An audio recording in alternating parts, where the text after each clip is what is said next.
Bab 13, Ajakan Penegakan. Membangkitkan maha kesabaran terhadap para makhluk yang sulit untuk diajar dan dituntun. Shim Faxiang Sutra Teratai episode 1364. Baisaja Raja dan 20.000 orang bodhisatwa mencari Dharma dengan giat bersemangat. Mereka ini menjadi penyebab dan menerima maklumat dalam bab Guru Dharma.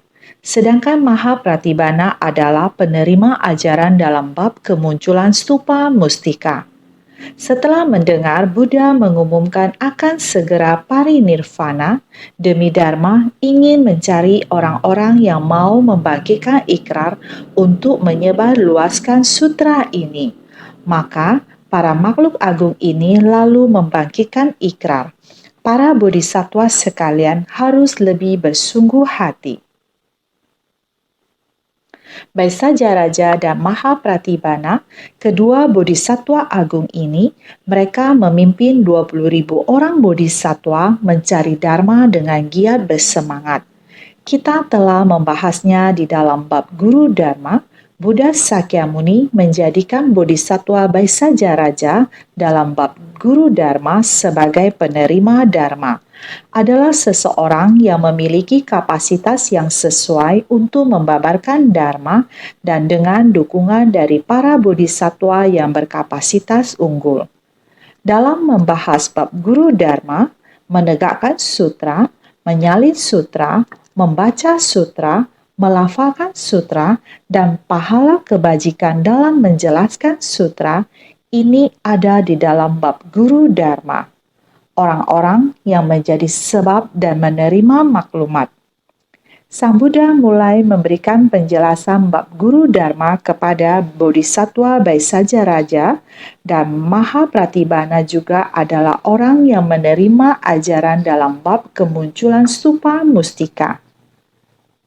Dalam bab kemunculan stupa mustika muncul dan di dalam stupa mengeluarkan suara keras.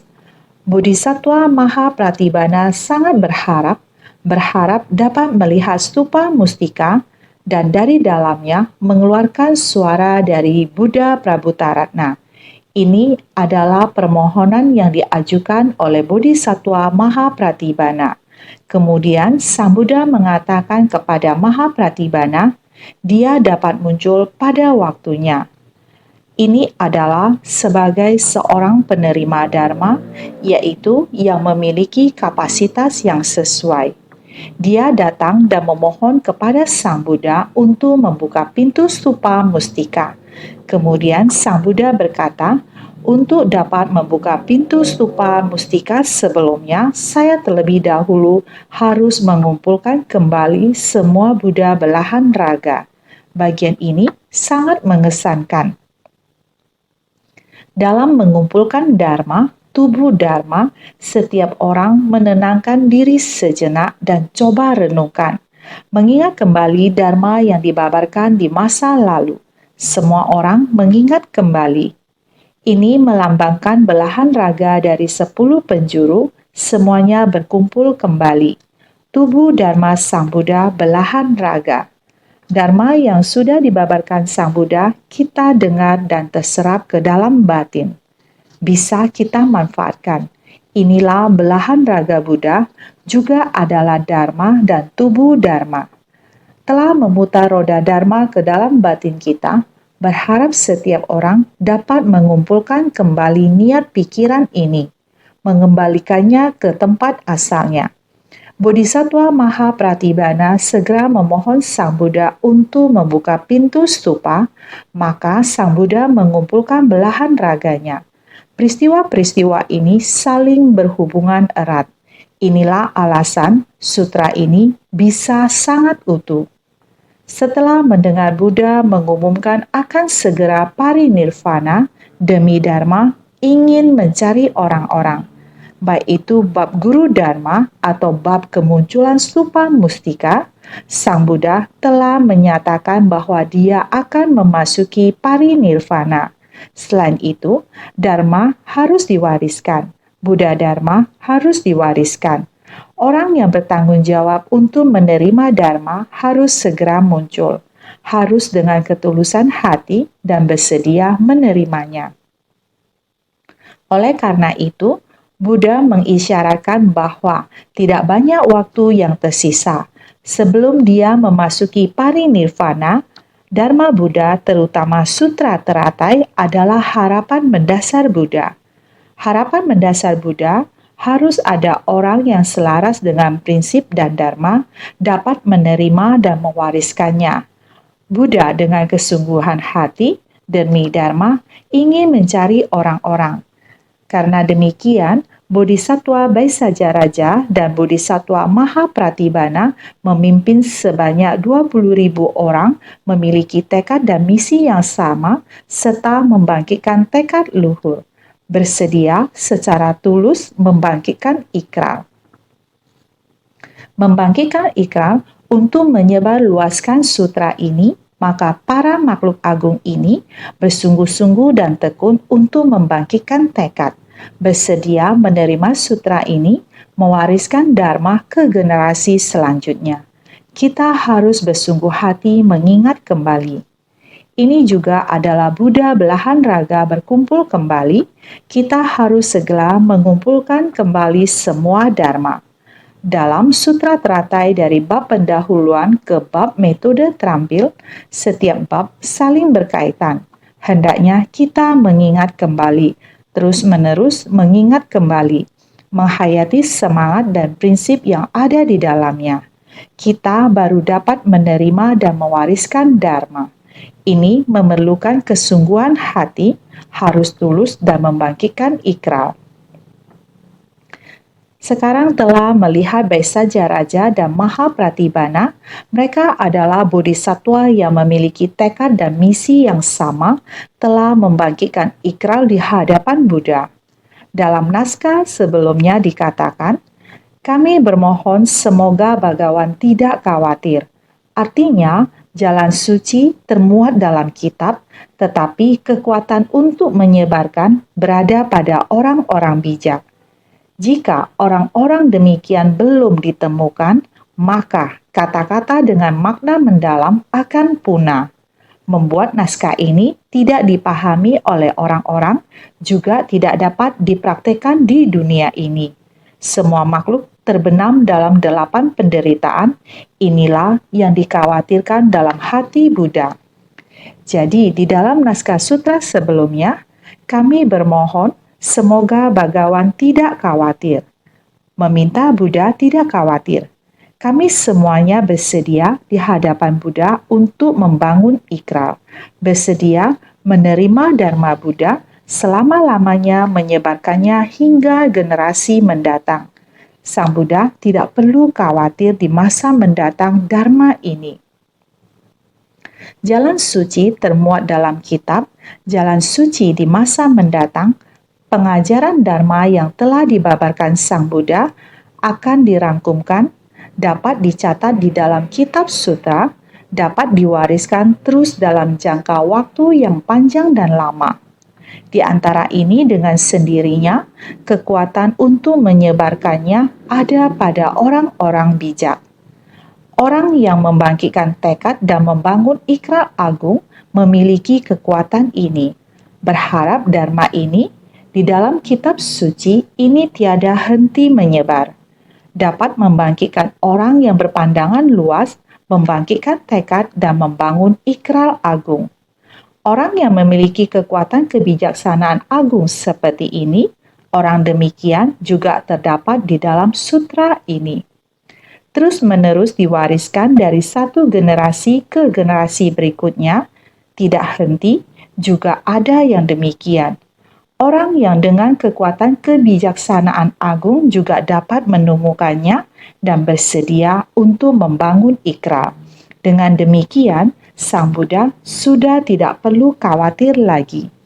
Jika orang-orang demikian belum ditemukan, maka kata-kata dengan makna mendalam akan punah, yaitu masih belum mampu untuk bisa mendapatkan seperti ini. Menyebarkan, yaitu hati yang sangat terbuka dan lapang. Orang bijak yang sangat agung, jika masih tidak berhasil mendapatkannya, Orang ini berarti tidak mampu untuk menyebarkan dharma ini. Dengan demikian, maka harus menemukan orang yang demikian berpandangan luas dan membangun kekuatan ikrar. Jadi, mesti membutuhkan jalan suci ini harus tiada hentinya mencatat di dalam kitab, bukan hanya penyebaran melalui mulut. Jalan suci di masa mendatang pasti akan tercatat di dalam kitab sutra, barulah dapat tiada henti-hentinya disebarkan. Jika tidak, jika hanya diteruskan dengan kata-kata, jika tidak ada orang yang memperoleh kekuatan dari kebijaksanaan agung, suara yang lewat, ajaran Buddha, lambat laun akan memudar. Begitu terus sampai hilang.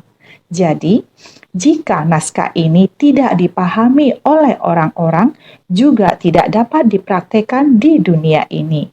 Jika sutra ini tercatat di alam manusia, tetapi tidak seorang pun yang memperoleh kekuatan kebijaksanaan agung, tidak ada yang memiliki kapasitas yang sesuai dengan itu, maka hal itu menjadi mustahil.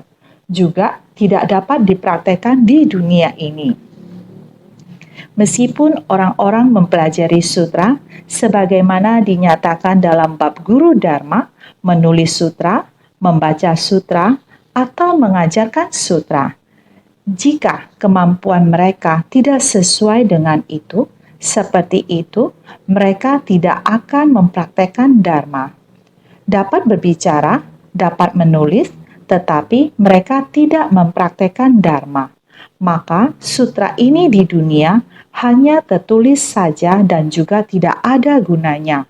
Betul, ketika melihat bagian naskah ini akan berpikir tentang orang mencetak banyak sutra, disimpan di lemari sutra, tidak ada orang yang membacanya, atau mereka membacanya juga tidak timbul rasa sukacita, juga tidak dapat mempraktekannya dalam tindakan nyata.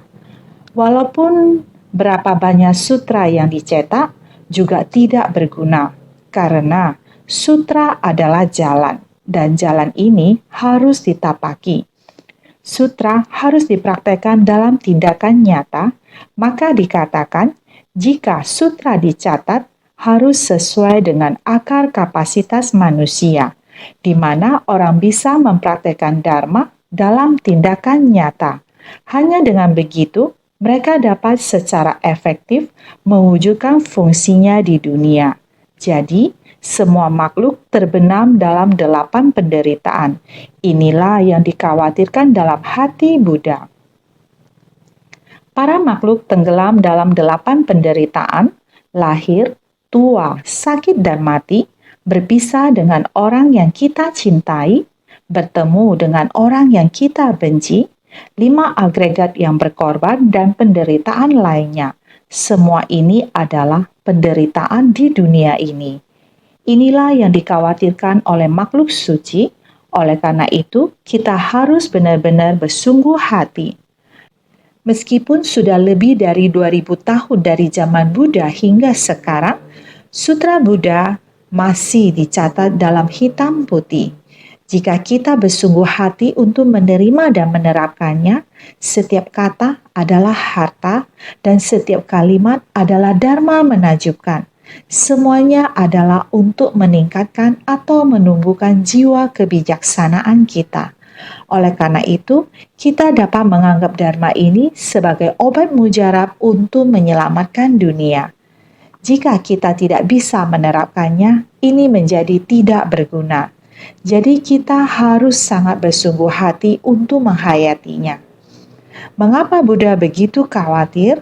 Karena Buddha sudah semakin tua. Dharma harus diwariskan dan bertahan di dunia. Menyebarkan dharma dan menerima dharma, orang-orang ini harus dicarikan. Yang bersedia menghayati dan memahami serta mempraktekannya dalam tindakan nyata, mereka harus memiliki kebajikan dan dharma, barulah bisa menyelamatkan semua makhluk.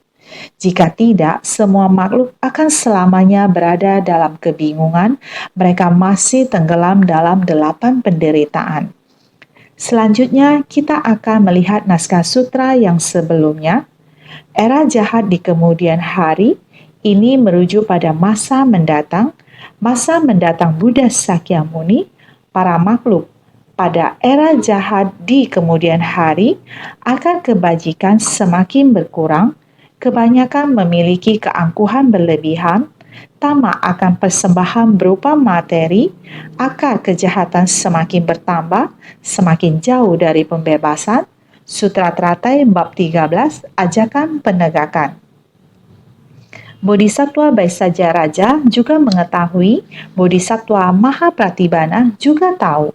Meskipun memohon Sang Buddha untuk tidak khawatir, beliau juga mengatakan, selanjutnya di masa mendatang, yaitu dunia jahat, di mana akar kebajikan makhluk hidup mulai semakin berkurang, akar kebajikan yang berkurang, kejahatan, sifat jahat akan perlahan-lahan mulai bertumbuh, mempunyai 5 rintangan besar. 5 jenis rintangan yaitu keserakahan, kebencian, kebodohan, keangkuhan, dan keraguan, yaitu rintangan besar yang menghalangi manusia untuk menerima Dharma. Dia memiliki keserakahan, begitu serakah akan ketenaran dan kekayaan. Ada kebencian dan kebodohan, temperamen seperti ini, kecanduan sifat seperti ini, mendapatkan sedikit Dharma, itu adalah keangkuhan saya. Angkuh karena merasa hebat. 8 kesombongan dan 7 keangkuhan, sangat banyak kesombongan dan keangkuhan yang bermunculan. Ini adalah rintangan terbesar dalam menerima Buddha Dharma. Jadi, praktek monastik yaitu berada di tamak akan persembahan berupa materi. Naskah sutra ini, kita para praktisi akan sangat bersungguh hati untuk memahami, harus dengan bersungguh hati dan sangat waspada. Kalau tidak, akan kejahatan semakin bertambah, jadi semakin jauh dari pembebasan. Kita benar-benar harus bersungguh hati. Selanjutnya, naskah sutra mengatakan demikian. Meskipun nantinya sulit untuk diajar dan dituntun, kami sekalian akan membangkitkan kekuatan maha kesabaran. Kami akan membaca dan melafalkan sutra ini, menegakkan, menjelaskan, dan menyalinnya, memberikan berbagai jenis persembahan padanya, bahkan jiwa kehidupan pun bersedia dikorbankan. Sutra Teratai bab 13, ajakan penegakan. Ini karena kita semua telah mendengar bab Guru Dharma. Sutra ini perlu selamanya diwariskan di alam manusia. Walaupun di masa depan akar kapasitas para makhluk sangat buruk, meskipun sangat keras kepala dan sulit untuk diajar, namun perlu dimulai untuk menyebarluaskan sutra. Orang yang menyebarluaskan Dharma, dia perlu terlebih dahulu tersadarkan. Maka beliau berkata, kami sekalian akan membangkitkan kekuatan maha kesabaran. Sejumlah orang ini, 20.000 bodhisattva berkata, kita semua sudah siap secara mental. Manusia di masa depan dengan sifat keras kepala dan sulit ditaklukkan, kami telah mempersiapkannya. Kita seharusnya sudah mempersiapkan maha kesabaran. Kami akan membaca dan melafalkan sutra ini, menegakkan, menjelaskan dan menyalinnya, memberikan berbagai jenis persembahan padanya. Bahkan jiwa kehidupan pun bersedia dikorbankan. Akan memperlakukannya lebih penting daripada hidup sendiri. Meskipun nantinya sulit untuk diajar dan dituntun, ini menjelaskan kalau tidak takut pada orang jahat. Orang-orang seperti ini, meski sulit membabarkan Dharma pada mereka, sulit ditaklukkan, diajar dan dituntun, bahkan 10 perbuatan jahat terus tumbuh berkembang sendiri. Sehingga meskipun nantinya sulit untuk diajar dan dituntun, ini menjelaskan kelak betapa keras kepalanya para makhluk dan amat jahat, kami tidak takut. Maka Orang-orang seperti ini, meski sulit membabarkan dharma pada mereka, sulit ditaklukkan, diajar dan dituntun, bahkan 10 perbuatan jahat terus tumbuh berkembang sendiri. Betapapun perbuatan jahatnya terus tumbuh berkembang, orang-orang ini begitu sulit diajar dan dituntun. Kami pun tidak takut. Maka kami sekalian akan membangkitkan kekuatan maha kesabaran. Artinya, jadi kami sekalian akan tekun melatih kekuatan maha kesabaran. Kita semua mesti makin giat lagi. Para makhluk ini begitu keras kepala. Mereka mendambakan ketenaran dan kekayaan, keserakahan yang tiada batas, tidak mau menerima ajaran Dharma. Para makhluk seperti ini, kami semua akan semakin rela, tekun melatih kekuatan maha kesabaran. Kami sekalian akan membangkitkan kekuatan maha kesabaran. Para makhluk di tempat ini adalah sangat keras dan sulit dituntun. Jadi, kami sekalian akan tekun melatih kekuatan maha kesabaran, membangkitkan kekuatan maha kesabaran jika bukan makhluk agung dengan tingkatan mendalam yang telah memperoleh kekuatan dari kesabaran, tidak akan mampu membaca dan melafalkannya. Membangkitkan kekuatan maha kesabaran ini tidak akan dapat dicapai oleh orang awam. Jika bukan makhluk agung dengan tingkatan mendalam, maksudnya adalah mereka tentu telah membina diri selama kehidupan demi kehidupan. Makhluk agung yang membangkitkan tekad demikian adalah bodhisattva yang sangat senior, barulah dapat melakukannya. Jika mereka bukan bodhisattva yang telah memperoleh kekuatan dari kesabaran, tidak akan mampu membaca dan melafalkannya. Tentu tidak mungkin mereka akan dapat demikian bersabar untuk mempelajari dan membaca sutra ini. Mereka bukan hanya membacanya lalu melupakannya, mereka mesti memahami, artinya secara mendalam, sehingga mereka harus bersungguh hati untuk mengerti dan menghayatinya.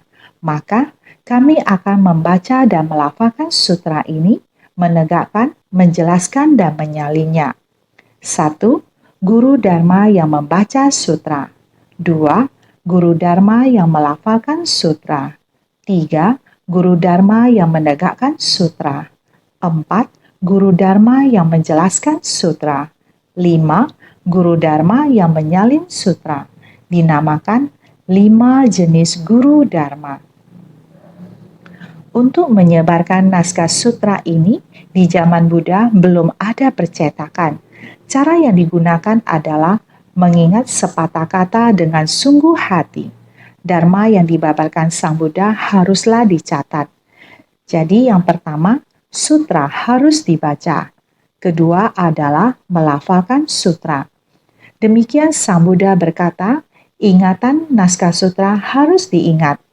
Ketiga, menegakkan sutra, tidak hanya mengingat saja, tetapi kita harus mempraktekannya dalam tindakan nyata.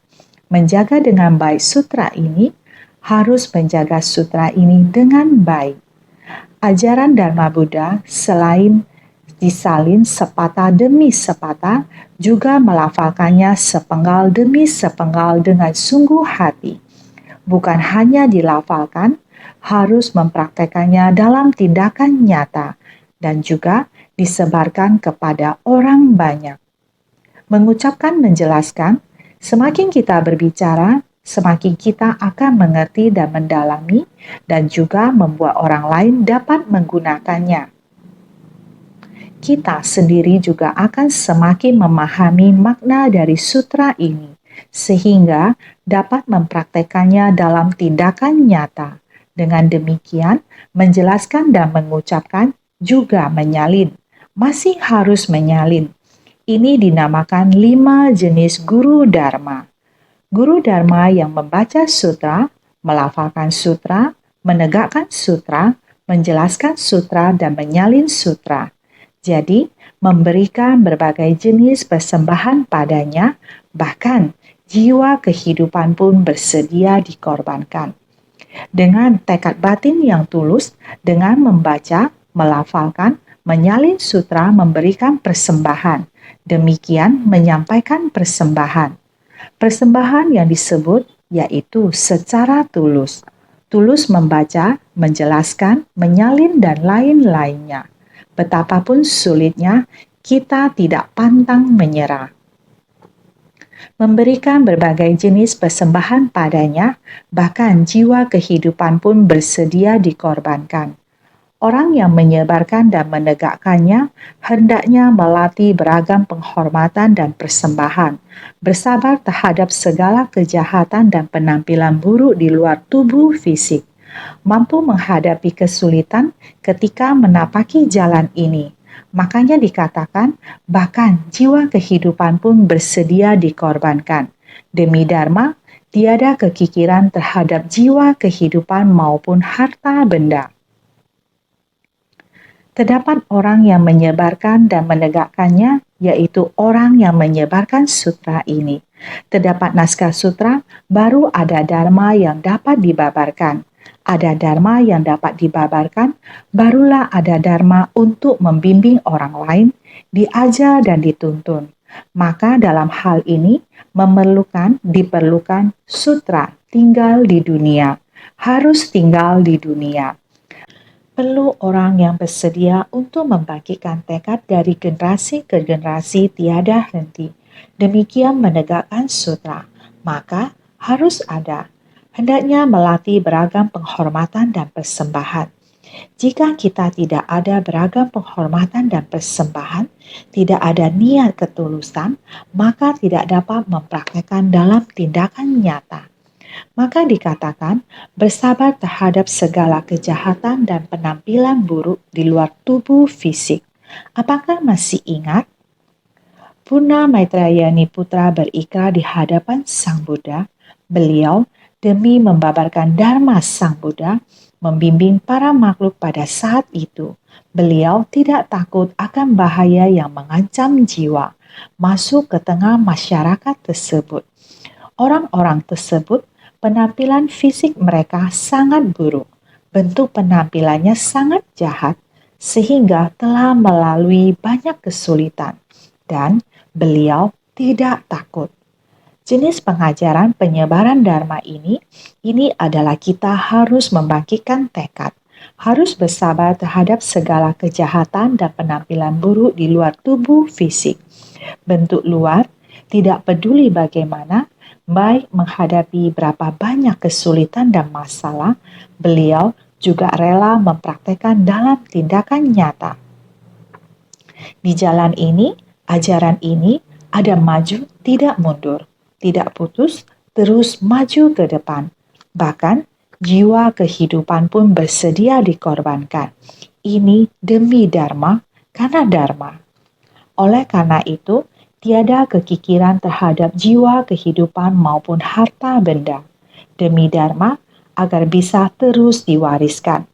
Beliau bersedia mengorbankan segalanya demi melindungi Dharma ini. Dapat diwariskan dalam kehidupan manusia, maka jiwa kehidupan pun bersedia dikorbankan. Jiwa kehidupan sudah bersedia dikorbankan, mana mungkin bisa menghargai harta benda ini? Beliau tidak ada kekikiran, ditambah lagi 6 kejahatan begitu banyak. Dharma harus tetap dipraktekkan di dunia, harus bisa menahan kesabaran. Ada masalah apa yang tidak bisa bersabar? Wujud kasar, bentuknya wujud kasar ada 6 kejahatan. Sekalipun orang-orang dengan 6 kejahatan adalah sulit ditaklukkan, diajar dan dituntut, akan tetapi kita sekalian hendaknya menggunakan keteguhan dan kesabaran untuk lebih membangkitkan kekuatan dalam menegakkan sutra. Apa yang perlu dirangkul, hendaknya dirangkul. Apa yang perlu ditundukkan, hendaknya ketika perlu ditundukkan. Rela mengorbankan jiwa kehidupan demi menegakkan Dharma. Sekalipun orang-orang dengan 6 kejahatan adalah sulit ditaklukkan, diajar dan dituntun, akan tetapi kita sekalian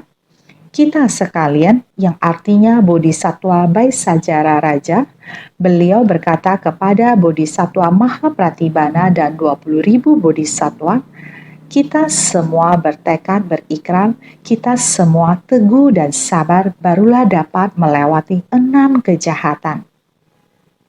Membangkitkan kekuatan dalam menegakkan sutra, semua kejahatan ini dapat menambah kekuatan saya untuk bertahan.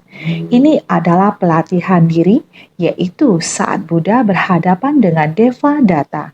Buddha tetap mengucap syukur. Karena kejahatan Devadatta dapat membantu Buddha lebih cepat mencapai kebudaan. Prinsip yang sama, semakin banyak kejahatan di dunia, semakin membutuhkan kesungguhan hati para bodhisatwa. Kesungguhan hati di dunia yang penuh kekejaman, yaitu membutuhkan kekuatan. Kekuatan ini diperoleh dari berlatih. 6 kejahatan ini tidak hanya di luar diri kita sendiri juga harus lebih perhatikan. 6 kejahatan ini berada dalam diri kita, juga disebut 6 perampok. 6 perampok ada di sekitar kita. Maka, apa yang dimaksud 6 perampok dan 6 kejahatan? 6 perampok adalah 6 kesadaran. 6 objek indera berupa rupa, suara, aroma, rasa, sentuhan, dan dharma. Bersentuhan dengan 6 akar indera berupa mata, telinga, hidung, lidah, tubuh, dan pikiran. Menjadi media yang merampok harta kita sendiri, makanya diumpamakan sebagai perampok. Bagi orang yang telah mencapai jalan kebenaran, mata tidak memandang rupa, telinga tidak mendengar suara, hidung tidak mencium aroma, lidah tidak mengecap rasa, tubuh jauh dari sentuhan halus, pikiran tidak berpikiran bukan-bukan. Inilah caranya menghindari 6 perampok. Di dunia ini, rupa, suara, aroma, rasa, sentuhan, dan dharma. 6 objek indera ini. Kita semua memiliki mata, telinga, hidung, lidah, tubuh, dan pikiran. Bila ini terhubung dengan kondisi luar, maka 6 akar indera akan menjadi media. 6 akar indera dan 6 objek indera eksternal berpadu. Dengan kondisi eksternal dari suara dan rupa, sangat sulit untuk mengendalikan pikiran kita. Inilah mengapa bisa timbul keserakahan, kebencian, kebodohan, keangkuhan, dan keraguan. Ini semua karena 6 akar indera kita yang terhubung dengan 6 objek indera eksternal, yang kemudian menciptakan keserakahan, kebencian, kebodohan, keangkuhan, dan keraguan. Ini ibarat 6 perampok yang terus merampok harta kita sendiri. Kita semua memiliki lautan sifat tercerahkan yang tersembunyi. Mustika yang tersembunyi di dalam diri kita adalah sifat tercerahkan yang tersembunyi dalam hati kita. Sifat hakiki tata kita, kebijaksanaan kita, pada dasarnya kita sudah terlengkapi. Namun karena kita membiarkan kekotoran batin dan kerisauan menutupinya.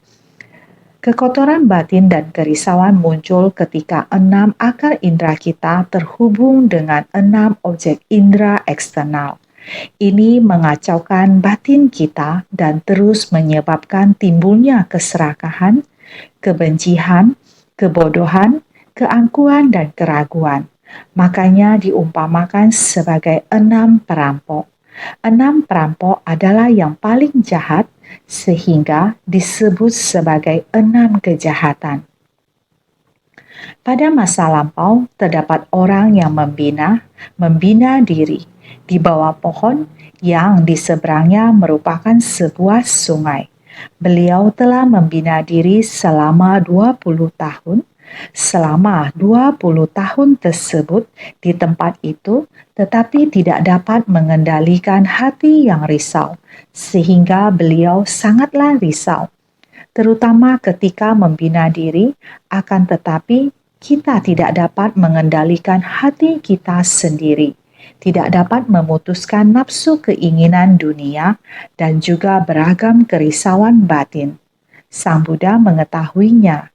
Manusia ini dapat diseberangkan, memiliki hati untuk mencari dharma, akan tetapi memiliki pikiran yang mengganggu. Nafsu keinginan duniawi tidak dapat diputuskan sehingga Sang Buddha mengetahui. Beliau juga melangkah mendekat, juga duduk di bawah sebuah pohon. Melihat seekor kura-kura terus merangkak di tanah berpasir. Melihat seekor rubah sama seperti seekor anjing. Pergi mendekat melihat kura-kura tersebut dengan segera ingin menggigitnya. Kura-kura bertambah cepat dengan segera memasukkan kepala dan kaki, memasukkan ke dalam cangkang. Serigala ini dengan demikian di tempat itu hendak menggigitnya sangat keras, sehingga menghabiskan waktu lama di tempat itu. Kura-kura ini dengan kepala dan kakinya semuanya ditarik kembali masuk ke dalam dengan cara ini, terlindungi dengan baik. Serigala ini berada di sana dalam waktu yang sangat lama, tidak diperbolehkan masuk. Lihat kepalanya juga tidak menjulur keluar. Kaki juga tidak dikeluarkan, sehingga dia lebih baik pergi. Setelah meninggalkan tempat itu, maka kura-kura ini sudah aman. Dia menjulurkan kepala dan kakinya lagi, segera kembali menuju ke sungai, dan dengan cepat kembali ke dalam sungai. Di tengah ini, Sramana, jelmaan ini adalah Sang Buddha. Dia berbicara, kura-kura, walaupun mereka adalah spesies binatang, namun mereka juga bisa melindungi tubuhnya. Tapi bagaimana dengan manusia? Mereka tahu harus melatih diri, tetapi tidak tahu cara melindungi hatinya sendiri. Praktisi ini telah mendengar suara ini menoleh ke belakang. Seorang Sramana yang begitu agung mengeluarkan suara ini di sampingnya, sangat menarik hatinya. Dia bergegas mendatanginya. Dia adalah orang yang telah mencapai jalan kebenaran, jadi dia bertanya, kata-kata yang kamu ucapkan tadi sepertinya sangat memikat hati saya. Hati saya sering bergejolak. Saya ingin mencari dharma, tapi hati saya tidak ada cara. Maka Sang Buddha, yaitu Sramana, mulai berkata kepadanya, tutup telingamu dan jangan dengarkan suara-suara di luar. Tutup matamu, jangan melihat rupa di luar. Singkat kata, pintu 6 akar indera ditutup dengan benar, maka tidak akan menyebabkan kondisi luar dari 6 objek indera masuk ke dalam batinmu. Dengan sendirinya batin Anda akan murni. Maka lidah tidak tamak akan rasa, tubuh tidak tamak akan sentuhan halus dengan mengatakan, saya ingin berpakaian yang sangat cantik, yang lembut. Tidak perlu. Jika dapat berperilaku demikian, pikiran tidak berpikiran bukan-bukan, tentu dengan sendirinya akan dapat menghindari 6 perampok. Karena 6 akar indera ini bersentuhan dengan kondisi luar, dengan sendirinya jasa pahala Anda akan terdapat 6 perampok ini yang terus-menerus menggerus Anda.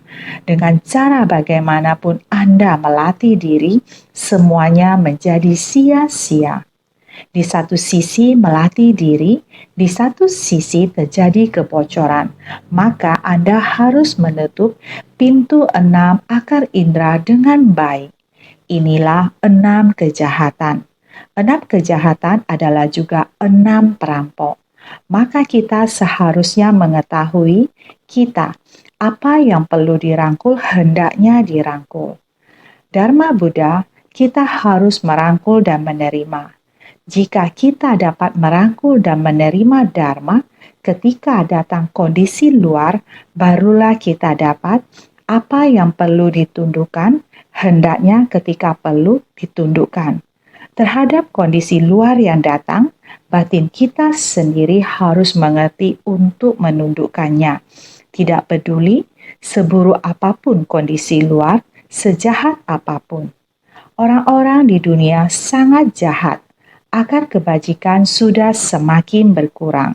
Kejahatan telah bertumbuh. Demikianlah energi keruh pada era jahat. Kita para pembina diri, jika ada kesempatan, kita harus menerima Dharma ini. Kita harus terus mencari Dharma. Jika kita bertemu masalah, kita harus langsung melatih dan menaklukkan pikiran kita. Kita harus menutup semua pintu dari pintu 6 akar indera. Kita tidak boleh mendengar suara jahat dari luar maupun bentuk dan wujud kejahatan. Kita harus memandang tanpa melihatnya. Kita tidak perlu melihat hal-hal tersebut atau tercemar oleh hal-hal itu. Disinilah kita harus benar-benar sadar. Maka kita harus menjaga tekad pembinaan diri kita lalu secara alami. Rela mengorbankan jiwa kehidupan demi menegakkan Dharma. Pikiran kita akan bebas dari segala keinginan. Batin tiada rintangan karena tiada rintangan. Jadi, apa yang perlu kita takutkan? Kita harus memiliki keberanian dan rela berkorban demi Dharma. Inilah mengapa kita harus selalu bersungguh hati.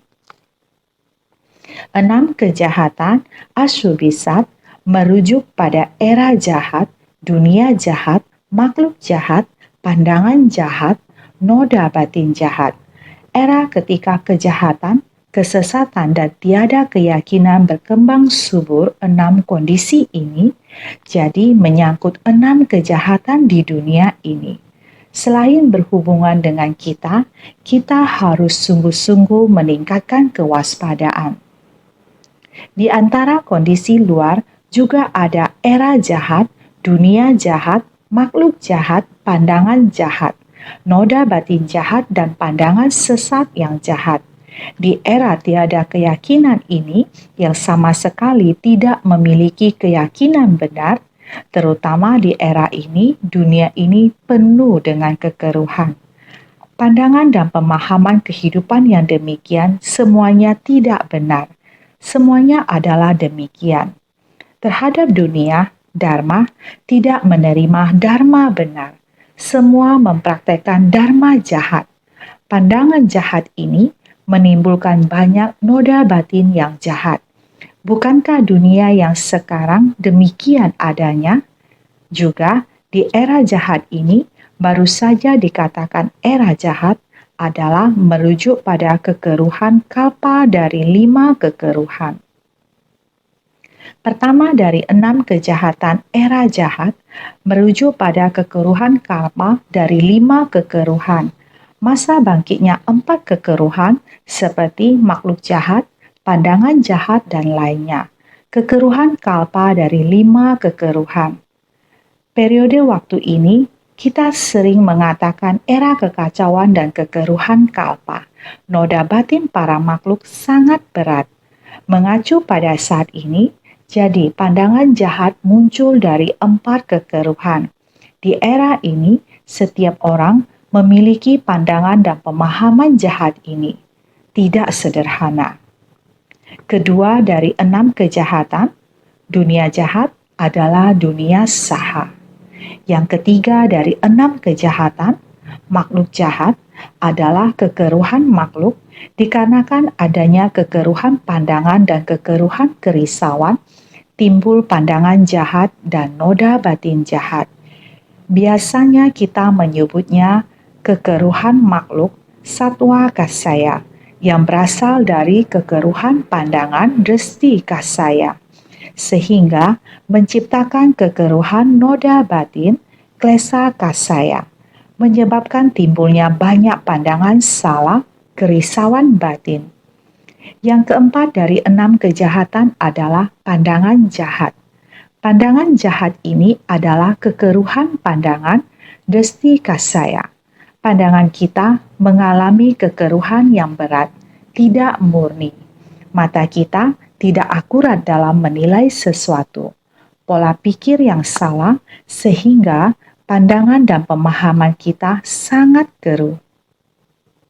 Kita memiliki pandangan jati diri, pandangan ekstrim, pandangan sesat, kemelekatan pada pandangan sendiri, pandangan dari kemelekatan sila terlarang.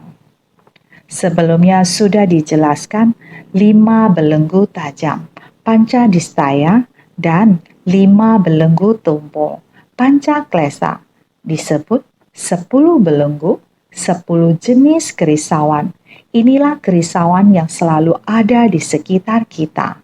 5 belenggu tajam, panca distaya adalah esensi. Demikianlah semua adalah pandangan jati diri, pandangan ekstrim, pandangan sesat, kemelekatan pada pandangan sendiri, pandangan dari kemelekatan sila terlarang. 5 pandangan yang ada di dalam batin kita dengan cepat bereaksi, masyarakat zaman sekarang semakin berubah menjadi seperti ini, sehingga 5 jenis kerisauan yang menyerang cepat bermanifestasi dengan sangat cepat.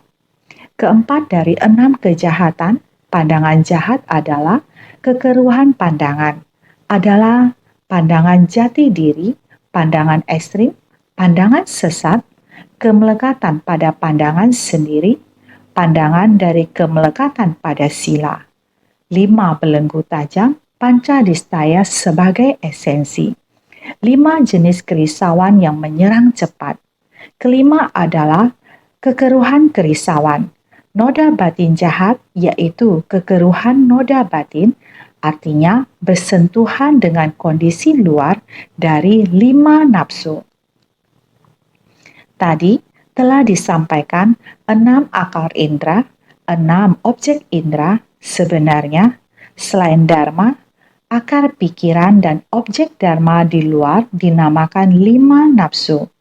5 indera akar ini, mata, telinga, hidung, lidah, tubuh.